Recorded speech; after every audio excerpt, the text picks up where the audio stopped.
വ്യഭിചാരക്രിയയുടെ മറവിൽ 11-കാരിയെ പീഡിപ്പിക്കാൻ ശ്രമിച്ച മന്ത്രവാദി ഡ്രൈവറായ അപ്പു എന്ന എങ്ങനെ ഷിനുസ്വാമിയായി?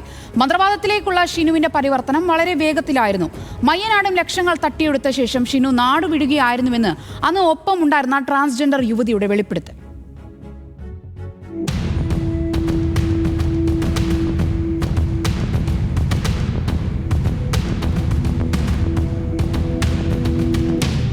കൊല്ലം കൊട്ടിയം റൂട്ടിൽ ബസ് ഓടിക്കുകയും പിന്നീട് ഡ്രൈവിംഗ് പരിശീലകനായും നടന്നിരുന്ന ഷിനു മുരളീധരൻ എന്ന അപ്പു കാക്കി ഊരിവെച്ച് കാഷായമെടുത്തത് പണം സമ്പാദിക്കാനും സ്ത്രീകളെ വശത്താക്കാനുമായിരുന്നു.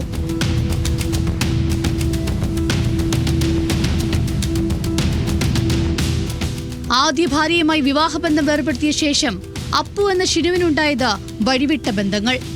ഡ്രൈവിംഗ് പരിശീലന രംഗത്തും ബസ് ഡ്രൈവറായിരുന്ന സമയത്തും സ്ത്രീകളോടുള്ള പെരുമാറ്റത്തിലടക്കം നിരവധി ആക്ഷേപങ്ങൾ. പിന്നീട് മയ്യനാട് സ്വദേശിയായ ട്രാൻസ്ജെൻഡർ യുവതിയുടെ കുടുംബക്ഷേത്രത്തിൽ ഷിനു പരികർമ്മിയായി. തമിഴ്നാട്ടിൽ നിന്ന് വിഗ്രഹം വാങ്ങി പ്രതിഷ്ഠിച്ചു. പിന്നീടാണ് ആഭിചാരങ്ങളിലേക്ക് കടന്നത്.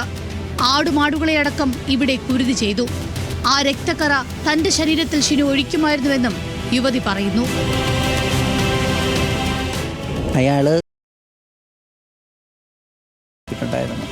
അപ്പോഴത്തേക്ക് നമ്മൾ പറഞ്ഞു ഇതിവിടെ ചെയ്യരുത്. അപ്പോൾ ഇയാൾ നമ്മുടെ അടുത്ത് ഭീഷണിപ്പെടുത്തി. ഇത് കണക്ക് എന്തോ കുടുംബത്തിൽ ആരെങ്കിലും ഒരാളൊക്കെ തട്ടിപ്പോവും, എൻ്റെ അച്ഛൻ മരിച്ചു പോവും, അമ്മ മരിച്ചു പോവും, എൻ്റെ സഹോദരങ്ങൾ മരിച്ചു പോവും എന്നൊക്കെ പറഞ്ഞിട്ടാണ് ഇയാൾ ഇവിടെ ഈ ഗുരുതിയും കാര്യങ്ങളൊക്കെ തുടങ്ങിയത്. വിവാഹ വാഗ്ദാനം നൽകുകയും 1 വർഷത്തോളം ഇരുവരും ഒരുമിച്ച് താമസിക്കുകയുമായിരുന്നു. ഇതിനിടയിൽ ട്രാൻസ്ജെൻഡർ യുവതിയുടെ ബന്ധുവായി ഷിനു കൂടുതൽ അടുത്തു. ഇതോടെ ഷിനുവും ട്രാൻസ്ജെൻഡർ യുവതിയും തമ്മിൽ അകന്നു. വീടിനോട് ചേർന്നുള്ള ആ ആശ്രമത്തിൽ ഉഗ്രശക്തിയുള്ള പ്രതിഷ്ഠയാണെന്നും ജനങ്ങളുടെ പ്രശ്നത്തിന് പരിഹാരം കാണുമെന്നും വിശ്വസിപ്പിച്ച് ജനങ്ങളെ തന്റെ വിശ്വാസികളാക്കി മാറ്റുകയായിരുന്നു. ഒടുവിൽ ലഭിച്ച ലക്ഷക്കണക്കിന് രൂപയുമായി ഷിനു ട്രാൻസ് യുവതിയുടെ ബന്ധുവായ സ്ത്രീക്കൊപ്പം ഒളിച്ചോടുകയായിരുന്നു.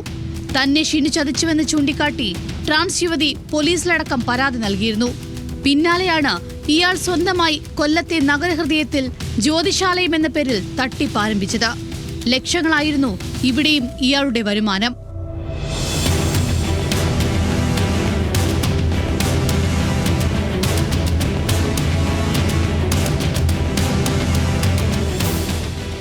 ന്യൂസ് മലയാളം, കൊല്ലം.